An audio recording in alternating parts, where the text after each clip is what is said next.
Bonjour les amis, vous êtes à l'écoute d'Évangile sans contour, de l'Évangile sans contour. Et encore aujourd'hui, j'aimerais que nous fassions ce début de journée ensemble. Pour que Dieu, dans sa parole, nous parle, et surtout que son esprit nous conduise dans cette paix, dans cette douceur, dans cet amour que Dieu veut nous communiquer au travers de sa parole. Et ce matin, j'aimerais euh, avec vous poser une question, c'est-à-dire comment comprendre et rechercher ce que veut Dieu pour nous en premier. Et bien sûr que la réponse à cette question, Jésus nous l'a donnée, il a dit, mais cherchez d'abord le royaume de Dieu et sa justice, et toutes choses vous seront données par-dessus tout. Donc, on va ouvrir la parole de Dieu ensemble, et puis réfléchir pour que vous puissiez aussi méditer de votre côté et suivant la situation où vous vous trouvez, laissez le Saint-Esprit vous parler. Voyez-vous, certaines personnes sont dans des situations parfois qu'elles n'ont pas du tout prévues ni supposées et qui ont leur pensée qui est comme dans une impasse. Je pense à quelqu'un de proche qui a été frappé par une maladie qui est terrible un peu, c'est la maladie de Lévy, et son corps ne répond plus. Il y a des problèmes, je dirais, qui sont plus que psychiques, qui sont nerveux, et là, tout c'est arrivé d'un seul coup. Et il y a comme une impasse, parce que qu'est-ce que j'ai fait? Pourquoi je suis malade? Pourquoi tout cela? Et pourtant, cette personne connaît le Seigneur. Et cette maladie qui s'est déclarée, et c'est peut-être aussi pour d'autres une opération médicale qui est pleine d'incertitudes, qui se profile à l'horizon. Et il est tout à fait normal de chercher une solution à ces problèmes qui viennent bouleverser le cours de notre vie. Et souvent, si nous ne percevons pas, nous ne percevons pas ce que veut nous dire l'Esprit, la difficulté peut nous paraître insurmontable. Alors, on va s'arrêter quelques instants. Pourquoi faire? Bien, tout simplement pour tourner nos regards vers Jésus. Seigneur, aide-nous à tourner les regards vers toi. Il y a un effort à faire. Il faut s'efforcer de le rechercher. Et cela, bien sûr, en lui parlant, en ouvrant notre cœur avec les mots simples, qui sont au fond de notre cœur pour lui parler. Et avec cet esprit aussi, je dirais, de soumission, de soumettre notre volonté à sa parole. Si sa parole nous conduit dans une direction, en invoquant Jésus. Et d'écouter aussi, surtout attentivement, ce que son esprit dit à notre cœur de sa part. Ah, certains vont dire, mais c'est une folie cela, par une folie, pourquoi ne pas essayer? Il y a tellement d'actions maintenant dans la science, tellement de grands professeurs, tellement de situations, nous le voyons au travers de l'IA, de tout cela, toute cette progression. Non, écoutez, moi je veux vous parler de la parole de Dieu parce que je sais que c'est quelque chose de sûr. Et pour moi, il n'y a que cette solution qui puisse être vraiment envisagée. Oui, même si cela vous paraît une folie pour vous aussi, pourquoi ne pas essayer? Puisque Jésus est ressuscité, puisqu'il est vivant. Et si vous l'avez reçu dans votre vie, eh bien il est présent en vous. Donc il faut saisir cette intimité et vraiment avoir ce contact de cœur à cœur pour qu'il puisse nous parler et aussi agir dans notre corps.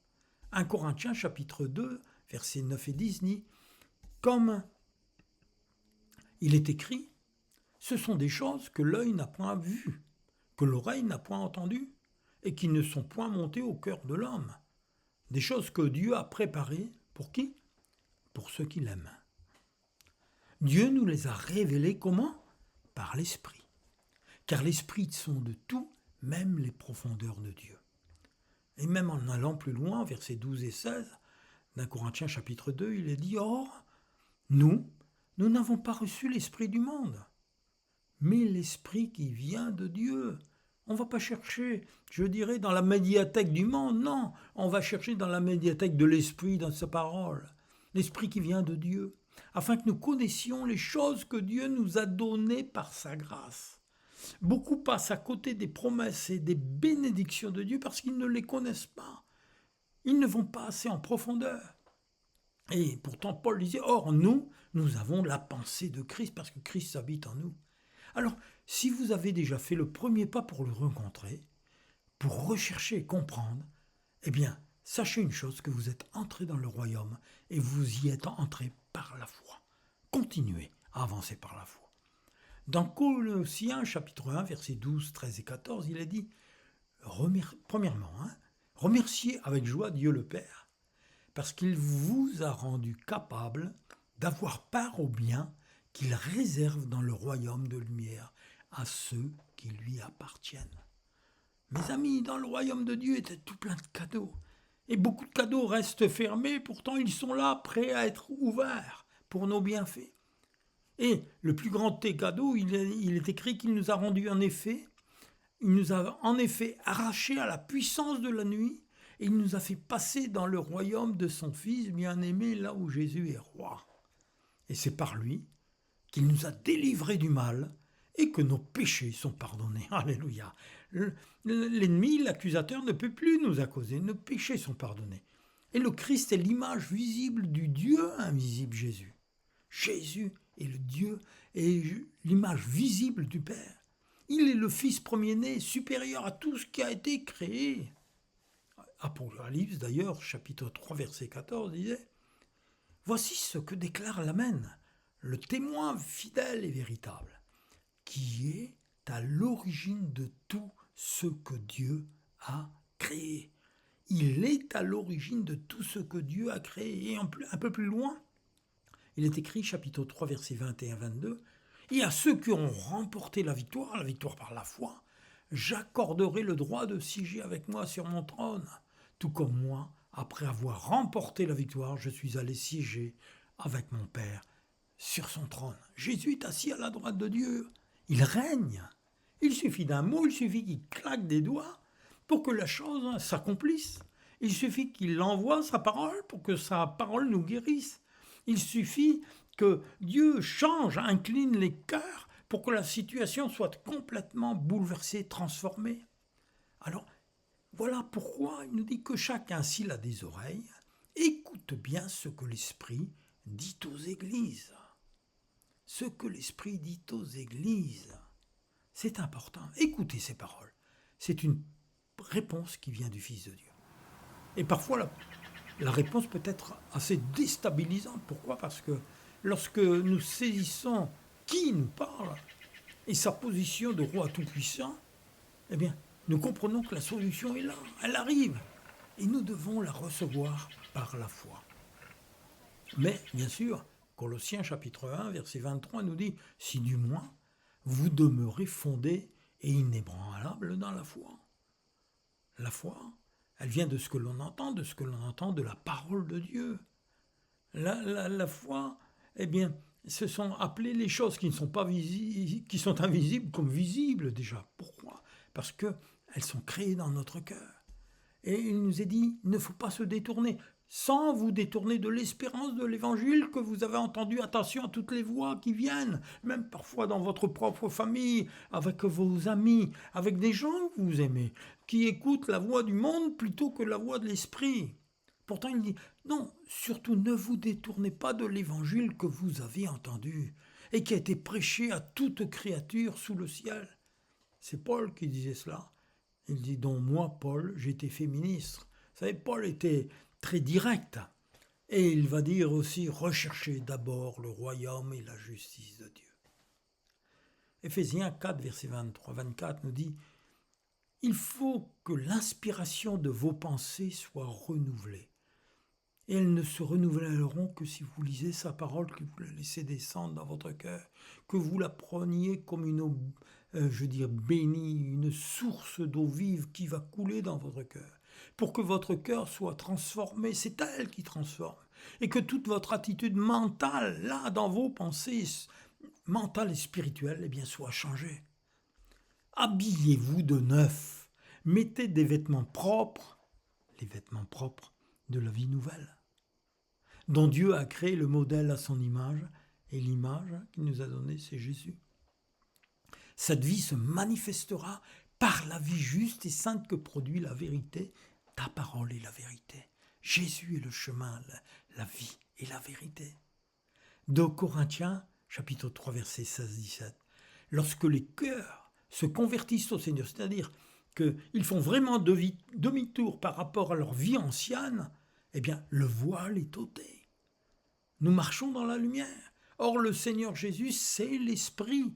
Et là où est l'Esprit du Seigneur, là est la liberté. Ce n'est pas dur. La liberté du Saint-Esprit. C'est extraordinaire parce que l'Esprit nous suit partout. Il est là.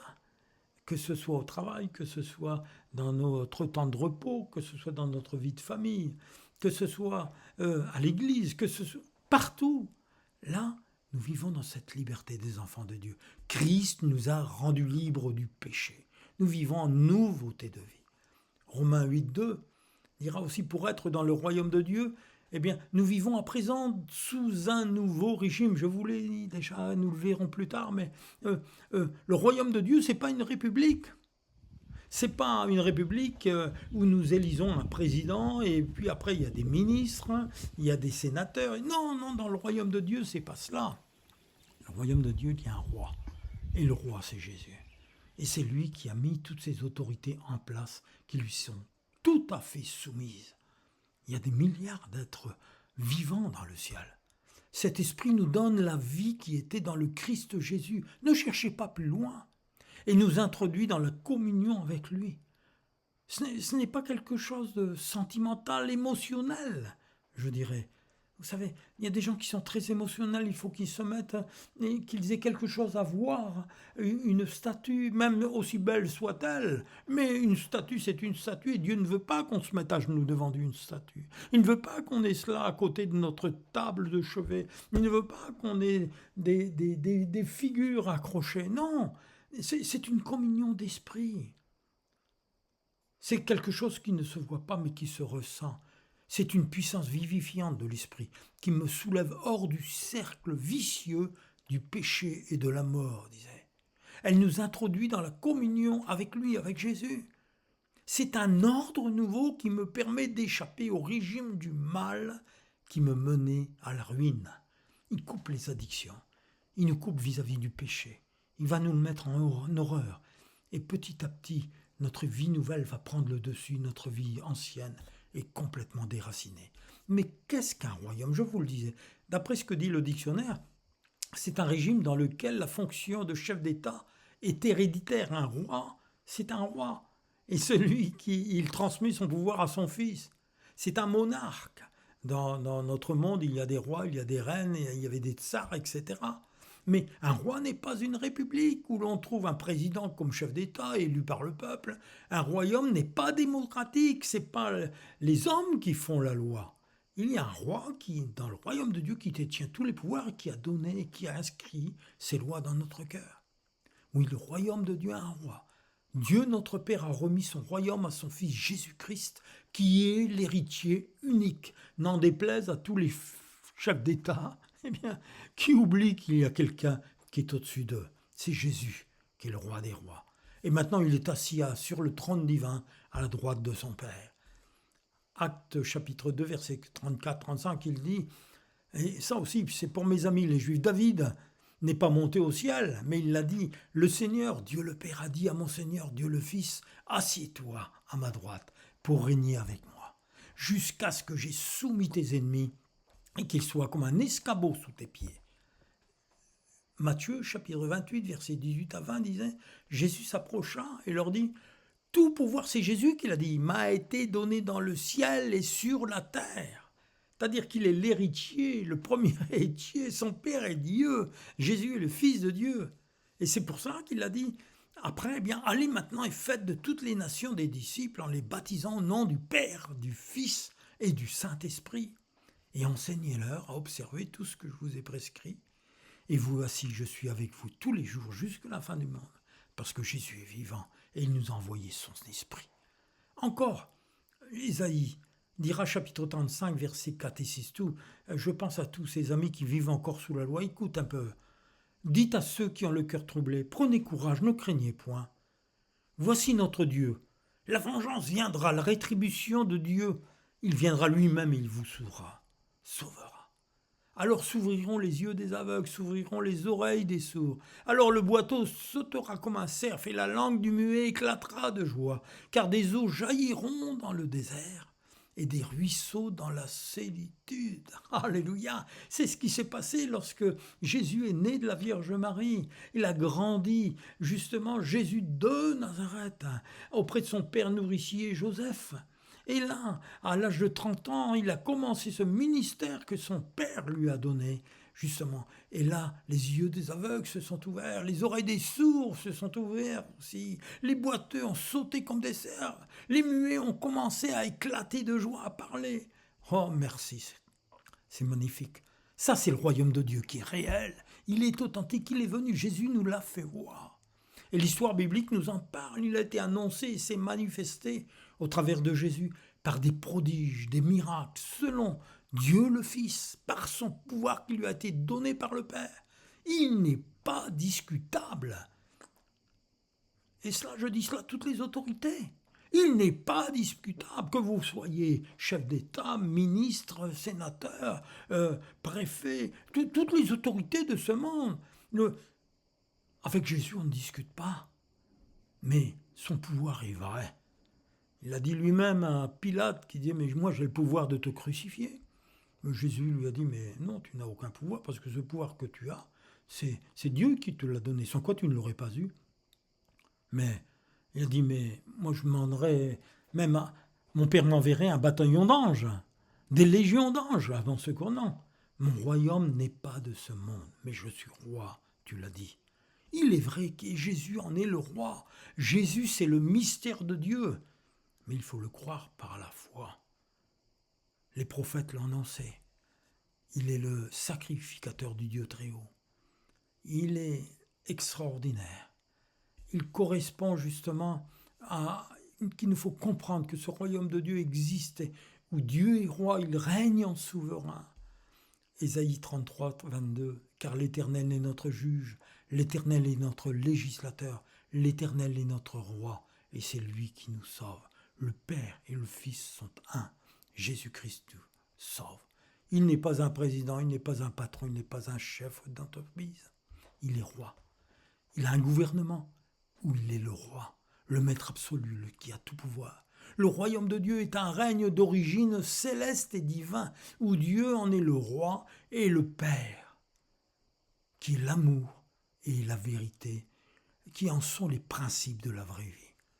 Et pour y entrer, il faut naître de nouveau, avec un cœur sincère, un cœur simple, un cœur, je dirais, comme disait Jésus, heureux, les pauvres d'esprit, car le royaume est à eux. C'est-à-dire ceux qui ont vraiment un cœur simple pour croire. Il est le Dieu unique aux multiples faces. Marc chapitre 16, verset 12. Après cela, Jésus apparut sous une autre forme, et à 2 d'entre eux qui étaient en chemin pour aller à la campagne. Et Jean chapitre 1, verset 12 et 13. Et la Bible nous dit que quelques-uns, cependant, l'ont accueilli, ils ont cru en lui, et ils ont placé leur confiance dans ce qu'il était. Et à tout cela, il leur accordait le privilège de devenir enfants de Dieu.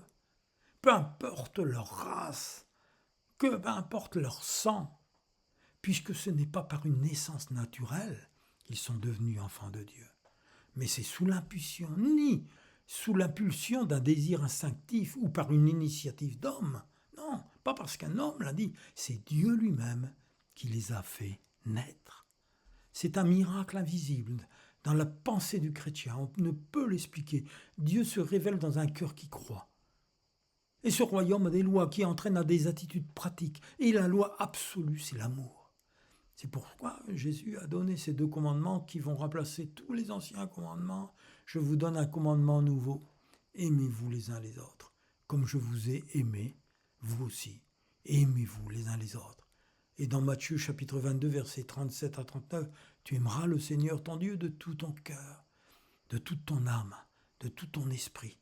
C'est là le plus grand, le premier des commandements. Et le second lui est semblable. Tu aimeras ton prochain comme toi-même. C'est tout à fait le contraire de nos lois naturelles actuelles. C'est un chemin nouveau, c'est une porte qui nous est ouverte pour entrer dans ce royaume, le royaume de Dieu. Et cette porte n'a qu'un seul nom, Jésus. Dans son royaume, le péché est éradiqué. Il n'y a aucune part pour la corruption, pour l'amour de l'argent, pour l'idolâtrie, le mensonge, l'immoralité. Non, il n'y a pas de part tout cela. Il est dit que, vous le savez bien, en effet, aucun être immoral, impur et toujours désiré de posséder plus, c'est-à-dire idolâtre, n'a d'héritage dans le royaume de Christ et de Dieu. Alors, attention, ça c'est un avertissement. Il vous faut changer si vous n'avez pas encore fait cette expérience de la nouvelle naissance. Et 1 Corinthiens, Paul va appuyer encore en disant, chapitre 6, versets 9 et 10, « Ne savez-vous pas que les injustes n'hériteront point au royaume de Dieu ?» Ne vous y trompez pas. Ni les impudiques, ni les idolâtres, ni les adultères, ni les efféminés, ni les infâmes, ni les voleurs, ni les cupides, ni les ivrognes, ni les outrageux, ni les ravisseurs n'hériteront du royaume de Dieu. Mes amis, il y a le blanc, il y a le noir, il y a le juste, il y a l'injuste, il y a Dieu, il y a le diable. C'est au travers de Christ que nous devenons enfants de Dieu et que nous sommes justifiés seulement par lui, par son sacrifice. Et c'est pour ça que Romains 8.1 dira « Maintenant donc, il n'y a plus aucune condamnation pour ceux qui sont unis à Jésus-Christ. Car la loi de l'Esprit Saint, qui nous donne la vie par Jésus-Christ, t'a libéré de la loi du péché et de la mort. Nous devenons des citoyens du royaume de Dieu et après notre pèlerinage terrestre, nous serons avec lui pour l'éternité. Oui, l'Éternel sera roi de toute la terre. En ce jour-là, l'Éternel sera le seul Éternel et son nom sera le seul nom. Prions. Notre Père qui est aux cieux, que ton règne vienne sur la terre comme au ciel. Oui, cher Jésus, Jésus, par ton esprit, aide-moi à réaliser cette vision du royaume de Dieu. Ta position assis à la droite de Dieu qui a tout pouvoir, sur toute autorité, toute domination, qui sont à tes pieds. Et que j'ai le privilège et la grâce, merci Seigneur, de faire partie de la famille de Dieu. Sois béni et adoré Seigneur, que ton nom soit sanctifié à tout jamais. Amen. Soyez bénis mes amis. Amen.